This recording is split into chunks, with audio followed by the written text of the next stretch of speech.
you're just joining us, we're going to give it another minute while some folks are still logging into the webinar. We'll get started in just a minute.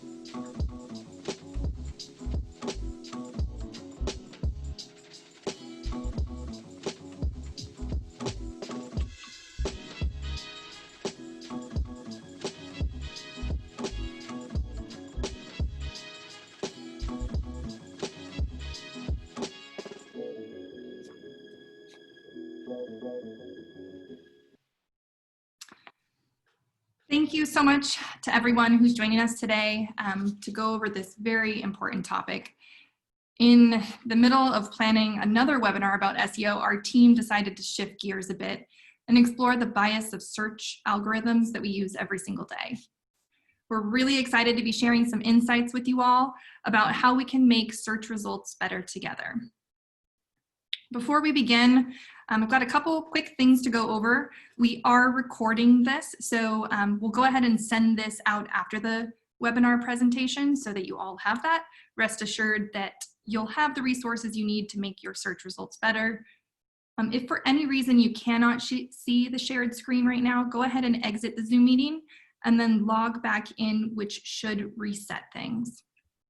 Also, this is about a 25-30-minute webinar with a lot to cover. So in the essence of time, we have disabled the chat feature and Q&A, but we know that this is an important topic and questions will come up. So we hope to continue conversations and encourage you to reach out to us at Madfish through our website and email.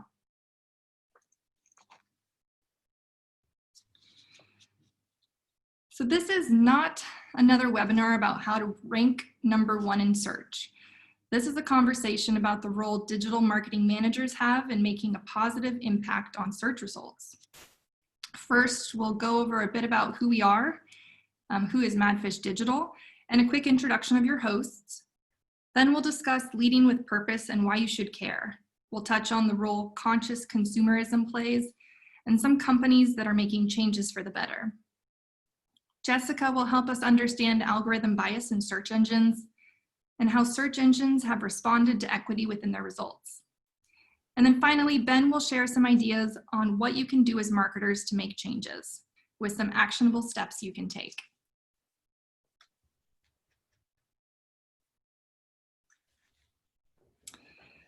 For those of you that are meeting us for the first time, Madfish Digital is a values-first digital marketing agency specializing in SEO, paid media, content marketing, and design. We're based in Portland, Oregon, and recently ranked #6 on Oregon's top 100 places to work. And we received an award for Best Green Workplaces in Oregon. In 2018, Madfish Digital became B Corp certified, putting people before profits. We're focused on being a business as a force for good, and we're committed to continuing growth and working to be better. I also want to introduce my colleagues who will be joining me today as co-hosts. Jessica Martinez, Digital Client Strategist, is joining us. She works both on local and enterprise level clients across a wide range of industries, driving results and placing them ahead of competitors. She's passionate about the ever-changing world of search marketing and is tenacious with innovating new strategies that are both measurable and effective. I'm also joined with Ben Herbin, Chief Executive Officer of Madfish. He's one of the founding partners and has been working with and optimizing websites for search engines since 2003. Ben has focused his 15 years of SEO strategy experience on growing B2B and B2C companies around the world. Through Ben's leadership, the company has been recognized as one of Portland's fastest growing companies 3 years in a row. And I'm your host, Sierra. From social media influencing to digital marketing strategy, I have extensive experience in tailoring customized, successful digital strategies across a wide range of industries and businesses. I joined the Madfish team with a background in both outdoor and retail spaces and enjoy the opportunities I have to work with partners in both of those industries. I also enjoy partnering with values-aligned businesses and supporting nonprofit organizations with the pro bono hours that Madfish offers. Thank you, Jessica and Ben, for bringing your expertise to the conversation and for joining us all today. I'd like to get us started with the fundamental importance of leading with purpose and why it matters. Companies should not shy away from taking a stance. That's what leading with purpose is all about. There are critical issues to be addressed, and courageous leaders with brand power have a voice. Think about issues like gender equality, affordable education, digital privacy, environmental sustainability, and of course, systemic racism. Sure, you may lose some people by expressing your point of view, and that's fine. You would have lost them anyway. But people follow people who have a point of view, and people buy from brands who support issues that they care about. It's also important to note that purpose can start anywhere within an organization. It does not need to trickle down from the top.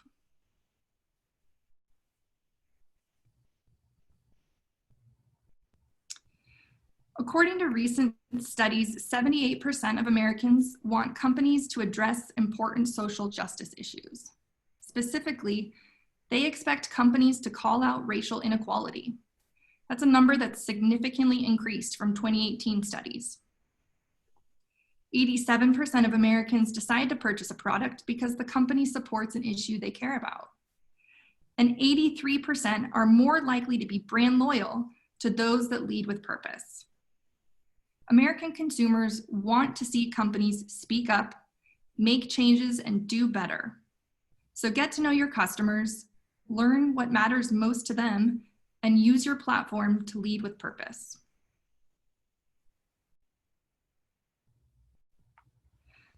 Conscious consumerism is a relatively new phrase, but the concept of voting with your dollar is not new.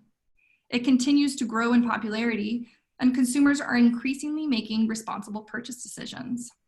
So what exactly is a conscious consumer?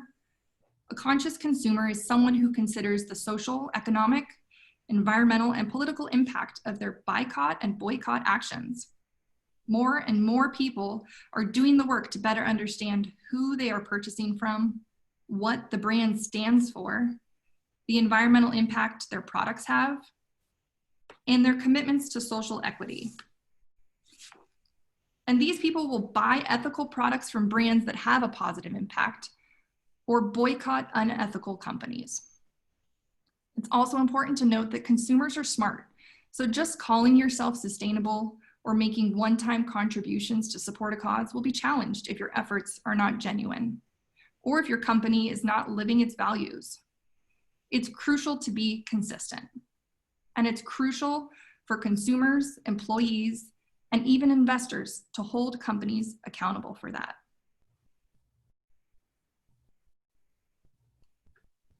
The conversations that we're having around racial inequalities today are loud and impactful. We are seeing more and more companies make changes. Blackout Tuesday was a collective action against racism and police brutality originally organized within the music industry and adopted by brands like Spotify, Apple, and MTV. Juneteenth, a holiday celebrating the emancipation of those who have been enslaved in the US, is now being observed by Nike, Twitter, Lyft, and several other companies. Black-owned businesses are being featured across sites like Etsy, Yelp, and Postmates. Companies with racial roots like Aunt Jemima, Uncle Ben's, and Land O'Lakes are finally making much needed changes to their logos and brand. NASCAR also finally banned the Confederate flag. Ben & Jerry's created a new flavor and action campaign dedicated to educating their customers about criminal justice reform and how transforming the system can benefit everyone. And companies like Away, Google, Intel, and Warby Parker are donating millions to organizations to end racial injustice. It's important for companies to lead by example, and it's important for leaders to take action. Now I will pass it over to Jessica, who will help us better understand the bias of search algorithms. Awesome, thanks, Sierra. So how does conscious consumerism and all of these changes that brands are making apply to your website and search? Before making any changes, it's important to understand what exactly you're working up against. To a lot of marketers, especially ones who aren't in a minority group, don't even realize that there's a Jessica, I'm gonna check and make sure that you're not on mute.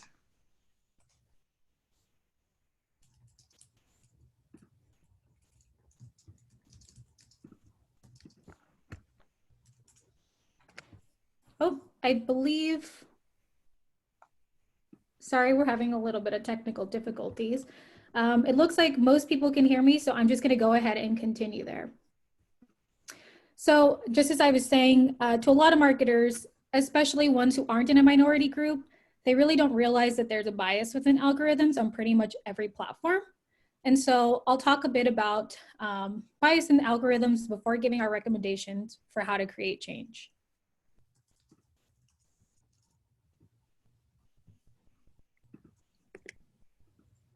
So what is algorithm bias?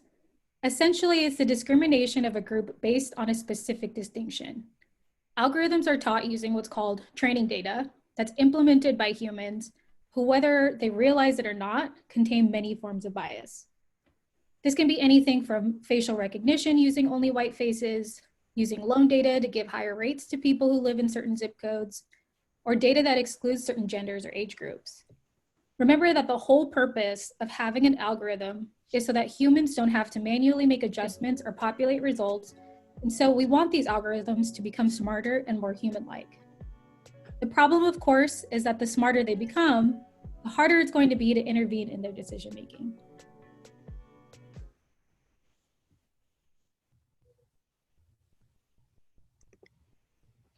So I want to share a couple of examples of general ways that there's bias in Google search results and how it dictates what we see and consider as truth. Remember that bias comes in many forms, but for the sake of this presentation, I'm mainly focusing on racial bias, which will very clearly recognize some gender bias as well. The first screenshot is a look at general image search results for the term doctor. You overwhelmingly see results populate with majority white people and a couple of minorities. And so once you start to notice the bias, you'll notice it in quite a number of different queries.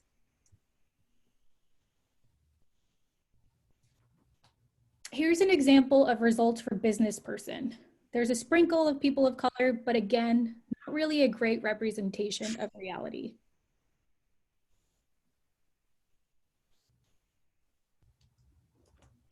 Here's a look at the results for rich people. Again, majority white with just the exception of Rihanna.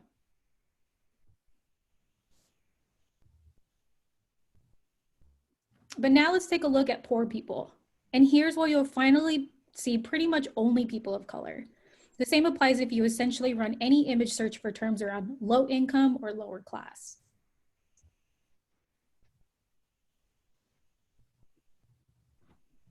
Another place you see algorithm bias is within what's called autocomplete results. There have always been people who've criticized Google's algorithm for bias in search results, but it really wasn't until 2018 when that started to gain traction, and Google was pretty much forced to make change.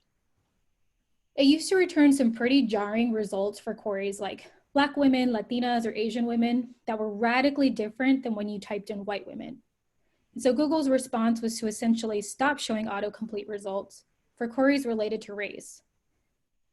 Even now, even though autocomplete won't display racist queries, the search results that populate are vastly different across the board, with more sexualized results populating for Latinas and Asian women. In the examples here, before you even finish typing Black on W, you get results about Black on white crime. When it's flipped, you get results that are strange, but not race related. And so really, instead of truly reworking the algorithm to be less biased, they just turned off a couple of features, essentially preferring to take the route of what most of us learned as children. If you don't have anything nice to say, don't say anything at all. So why are we seeing these results? Remember I said the algorithm is based on our own bias? It's working to satisfy human intent. So naturally, it's influenced by our own collective actions in search history. But there are some technical elements involved too, like file names, backlinks, URLs, text. With the autocomplete function, factors include things like popularity and freshness, so how many times a keyword is used, where the user is located when making the search, and search history. Over the years, Google has made slow but steady progress to combat bias in their search results. But again, it really comes down to the actions of users.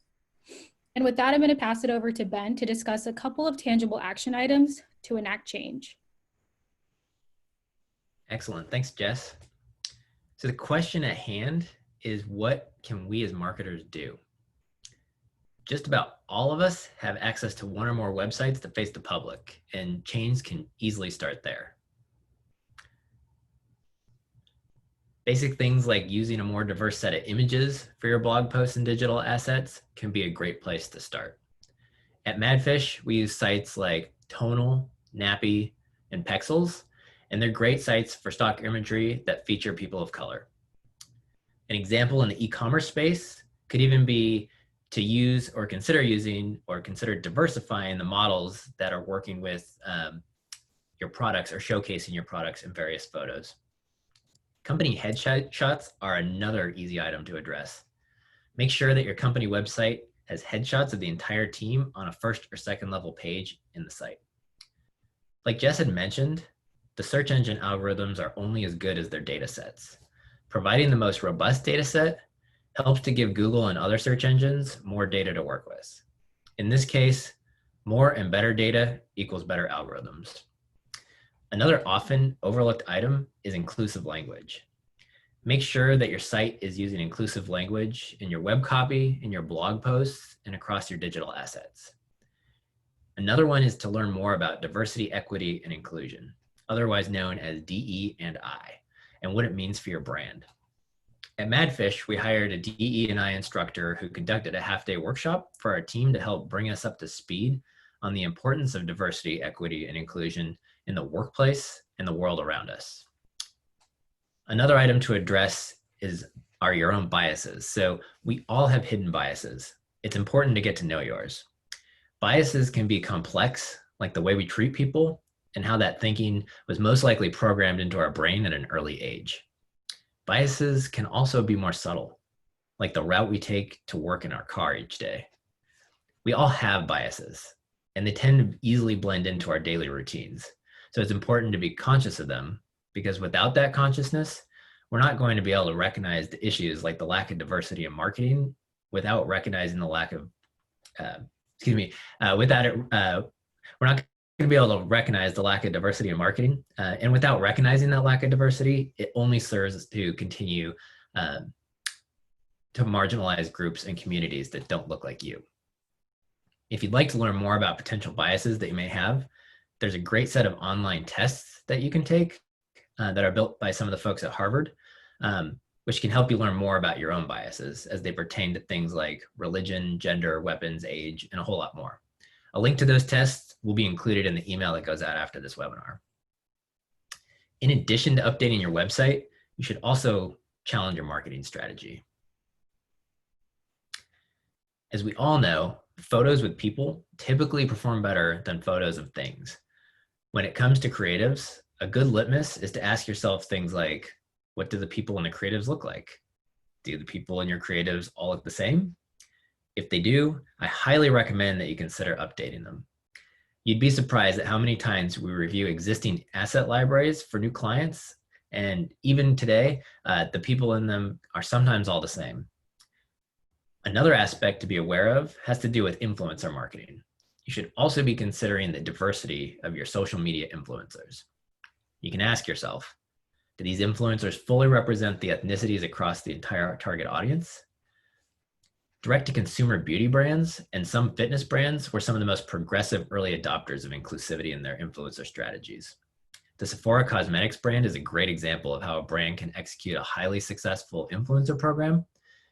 They picked influencers who represented a diverse range of ethnicities, ages, gender, nationality, and sexual orientation, and who are authentic to their storytelling. If you're interested in learning more, we'll definitely include a link in the email that we send out at the end of this webinar with some articles that talk a little bit more in depth about the campaigns that Sephora ran. Another way to challenge yourself is to champion a diversity report. At Madfish Digital, our team puts out a report which covers our progress on various diversity goals we set each year. A diversity report typically covers things like company goals and how well you did in reaching your goals for the year prior. A few examples of some of these types of goals are working with at least 2 pro bono clients that benefit people from underrepresented groups. Another example is forming relationships with local diversity hiring initiatives, conducting internal diversity training for your internal team. You could even have specific goals around supplier diversity. We put this report out to the public to both share it with the world and, more importantly, to keep ourselves accountable. Consider what research you've done to understand your true website visitors. This is another important one. Have you run the geography reports from Google Analytics, Facebook, and MailChimp? And do you know what the ethnicity breakdown in each of those geographies should be? These are all things that you should be considering when conducting any type of website visitor or customer research. You should also be using inclusive language in your online job descriptions. There's some great software that our team uses called Textio. I believe the URL is textio.com. Textio uses an AI algorithm that analyzes your job descriptions for everything from boring language to language with potential gender bias. You literally plug in the text and it highlights different areas for your review and provides recommendations. I believe that you can also plug in any type of text block right now, more than just a job description in their software. And switching gears a bit. While it's not 100% related to search, I did want to call everyone's attention to probably the most important aspect of stepping up your marketing, and that's hiring. More than ever, as marketers and team builders, we have to be intentional on where we're recruiting team members from. Progressive firms in our space are doing things like participating and partnering with colleges that rank high on the diversity index. Again, we'll also include a link to that in the email that goes out after this. But using that index, you could even target your recruiting campaign specifically to the geographies of the schools in the list. Being intentional about who and where you're recruiting from will make a big difference. Working with organizations that work with underrepresented groups is another great way to improve your candidate pool. Programs such as Emerging Leaders, the Emerging Leaders program here in Portland, do great work with preparing and placing students in paid internships. And it can be really rewarding as an experience to participate in and just to be able to watch some of these students succeed. Another thing progressive firms are doing is to champion an internal mentoring program that is specifically customized towards underrepresented groups. This can be a great way to bring up highly qualified candidates and also expose them to company culture from day one. I highly recommend finding ways to create an internal program that teaches skills that are important to a business or industry to candidates that are just coming out of college or have completed an associate degree and who can work part-time as they finish up their 4-year degree. Lastly, I wanted to leave you with a glimpse into diversity amongst CMOs. If we're going to enact change, it's important that it starts at the top. A 2019 diversity report for the advertising industry published by the Association for National Advertisers found that 85% of CMOs in the US were white. 5% of the CMOs identified as Asian, 4% of the CMOs identified as Hispanic, and only 3% identified as African American. The green bar is the percentage of ANA member company CMOs. The blue bar is the percentage of US population who identifies with that ethnicity, 18% of the US identifies as Hispanic, but only 4% of CMOs identify with that ethnicity. A similar gap can be seen for those who identify as African American. 14% of the US identifies as African American, while the data shows us that an average of only 3% of that ethnicity are in CMO roles. Change in organization, it typically starts at the top. When you look at the diversity amongst CMOs, you can see why change is so important. Without change, the issues we're mentioning here today and others risk going unnoticed in organizations because of a lack of diverse perspectives. Diversifying the team needs to be a priority from the top down in every organization and not just lip service. A great person once said, "The world is a dangerous place, not because of those who do evil, but because of those who look on and do nothing." I hope that some of these topics resonated with you today and that you're able to continue this conversation with your teams and bring back some of what we discussed and incorporate it into your digital strategy. We appreciate you spending your time with us today, so thank you. I'll hand it back to Sierra. Thank you, Ben. Thank you, Ben. Thank you, Jess. We also want to thank each and every one of you joining us today on this very important topic. Most of you are here because you want to make a difference, and that's the first step. So we hope you learned some actionable things to get started on. And as I mentioned from the start, we'll be sending a follow-up email for everybody who attended today with the presentation we just reviewed, as well as links to the resources that we shared. Thanks again to my colleagues, Ben and Jess. And if you have any questions that came up from the webinar, please feel free to reach out to the MADFISH team. We are more than happy to connect. Our website is here on the screen, or you can shoot us an email. Take care.